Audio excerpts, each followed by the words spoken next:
Povo meu, povo meu, povo meu, a última vez que eu falei com vocês foi de Copa do Brasil. Isso já se passou um tempo e agora nós vamos falar de seleção brasileira, até porque é data FIFA e nós voltamos a falar das seleções nacionais, das eliminatórias para a Copa do Mundo.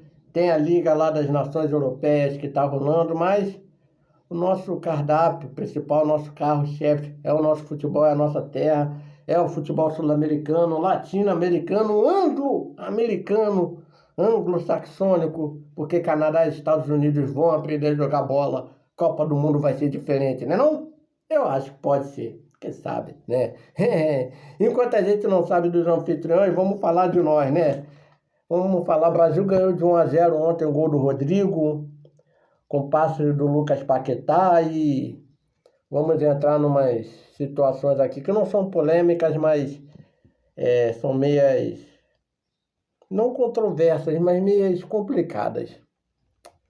Tá, vamos lá. Eu gosto dessa convocação? Não. Eu gosto dos jogadores que estão como protagonistas, Gil, Wesley? Não. Eu acho que temos jogadores de uma idade um pouquinho mais velha, 31, 28, que podem estar, por exemplo, na vaga do Rodrigo, na vaga do Vini Júnior. Falo Gabriel Barbosa, falo Bruno Henrique, eles melhorando, eles se condicionando, sendo a dupla do Flamengo. Pode ter alguém ali numa vaga do Lucas Paquetá, o próprio Lucas Moura pode ser esse jogador, o Felipe Coutinho voltando a jogar bola, o Eduardo, o Rafael Veiga, né? Eu gosto do Danilo jogando ali toda hora. Acho que a chance dele passou. Acho que se fosse para levar alguém de umidade, se o Fagner fosse titular no Corinthians, poderia ser. Samuel Xavier está muito bem no Fluminense, o Wesley, menino do Flamengo. Então, assim, eu não gosto, entre aspas, não de tirar, por exemplo, Rodrigo e Vinícius Júnior da seleção. Não dá para tirar, são dois moleques que estão muito bem no Real Madrid. E para uma função de 4-3-3, pelo menos um titular, ou os dois. Mas aí, como eu falei do Bruno Henrique, talvez um seria titular. Claro, vai depender da temporada de 2025. 2025 vai decidir muita coisa, porque vai ficar faltando 1 ano e meio para a Copa. Mas não quer se dizer que eu vou esculachar a seleção brasileira e falar assim, contra o Equador não jogou nada, contra o Equador não foi a seleção brasileira, contra o Equador não teve brilho, contra o Equador não teve muita coisa genial, sensacional. Não vamos pensar, né? Ponta direita, jogou Luiz Henrique, estreando pela seleção, nervosismo. Não fez uma grande partida, mas procurou o jogo no primeiro tempo, quando o Brasil foi melhor. Estevão é um moleque que eu não convocaria agora, mas jogou bola. 17 anos, vai para o Chelsea, tentou jogar uma bola maneira. Ponta esquerda, sim, Vini Júnior me decepcionou um pouco. Centroavante, aí o Rodrigo para mim jogou muito bem, e ele tem uma mobilidade para ser um ótimo centroavante, com várias opções das quais eu citei. Na defesa lá, o Gabriel Magalhães salvou uma bola bem bacana de salvar depois de uma defesa do Alisson, depois de uma jogadaça no primeiro tempo do jogador do Equador, que dá, eu não sei se era por Ener Valencia e o outro jogador equatoriano, que o Alisson defende, o Magalhães pega em cima da linha. O Marquinhos jogou bem, o Guilherme Arana jogou na medida do possível, né? As mexidas, o André jogou uma bola legal. As mexidas, eu pensei que a seleção, Lucas Moura, Gerson, João Gomes, Estevão, eu pensei que as mexidas iam dar uma cara legal ali da seleção, mas principalmente quando entrou o Lucas Moura, e aí foi quando me decepcionou. A seleção estava muito, no segundo tempo, desconectada. ninguém guardava o lado direito, ninguém guardava o lado esquerdo. Eu sei que o Rodrigo Vini Júnior tem um trabalho de, às vezes, o Rodrigo sair do meio para ir para a ponta esquerda e o Vinícius ocupar aquele espaço do meio. Às vezes o Rodrigo é ponta direita e faz isso com... vai na ponta esquerda e o Vini troca. Mas aí é uma questão deles e pessoal deles saberem fazer isso. Agora, a seleção brasileira ficou desconexa no segundo tempo. Eu também não gostei. Mas não quer se dizer que eu vou chegar e falar, olha, a seleção brasileira jogou muito mal, a seleção brasileira não brilhou, a seleção brasileira não...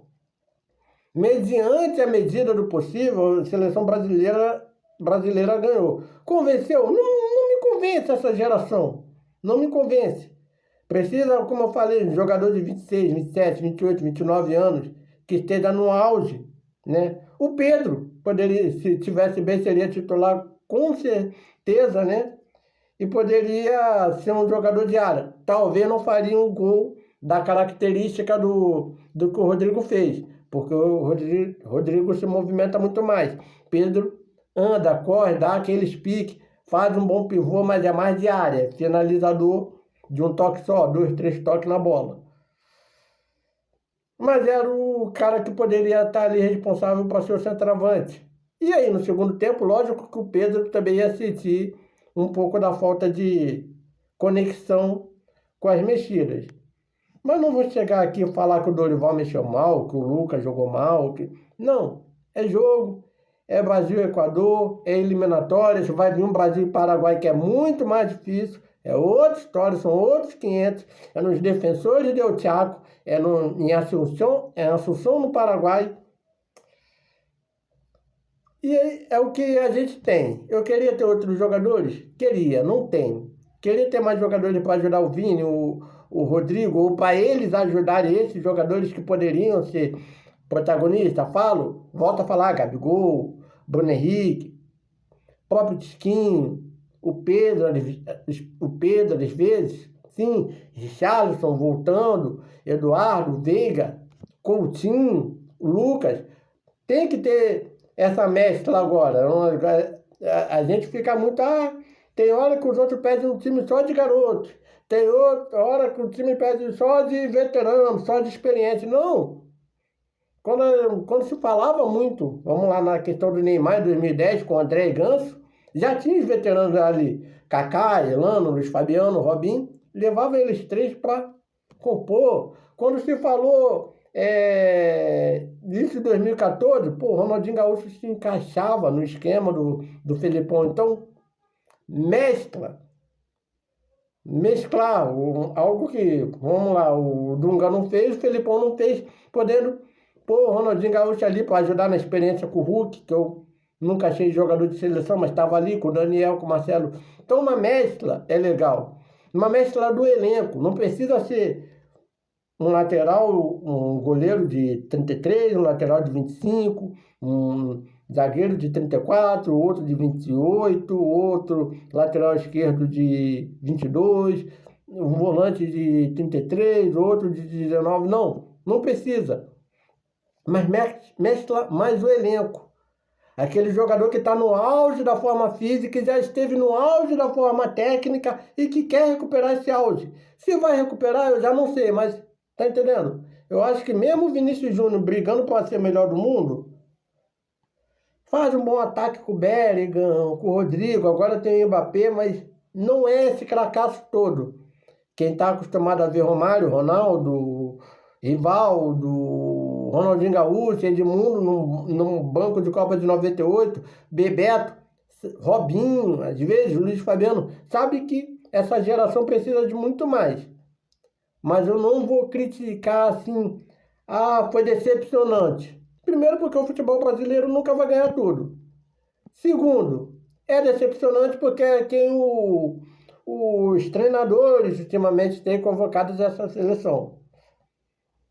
Vamos botar aí o jogador que joga no Wolverhampton, que é o João Gomes, a gente conhece, o André a gente conheceu, mas Savinho, quando vai, Ian Couto, Próprio Gabriel Magalhães, aí você deixa um Wesley, um Fagner, que estão em clube grande de fora, um Davi Luiz, que é experiente, poderia estar, um Bruno Henrique. Então, tem, tem outras questões aí, de alguns jogadores que são de clubes medianos, que estão ocupando lugares de jogadores de clubes grandes do Brasil, só porque esses clubes medianos são da Europa.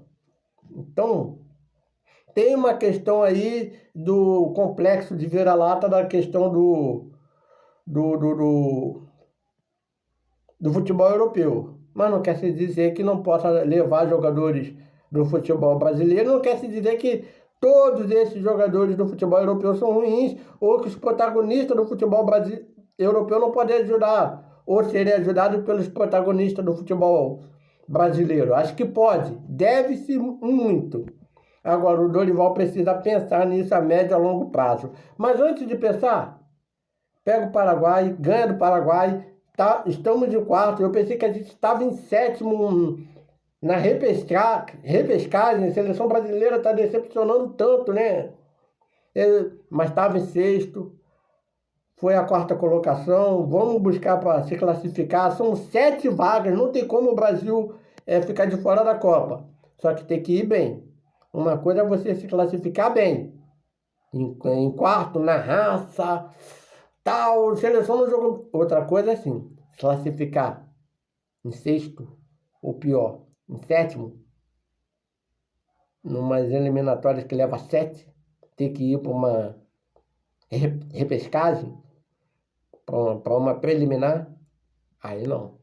Eu acho que o Dorival vai dar um jeito disso não acontecer, porque é muito bom técnico, é tático, busca a qualidade técnica desde Vasco, Santos, passagem agora pelo Flamengo, São Paulo, então com certeza vai dar muito jeito nessa seleção.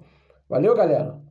Boa sorte, seleção contra o Paraguai, e vamos voltar a dar a alegria cada vez mais, ganhando seja de 1-0 ou de 3-0, e melhorando cada vez mais, gradativamente, seu futebol.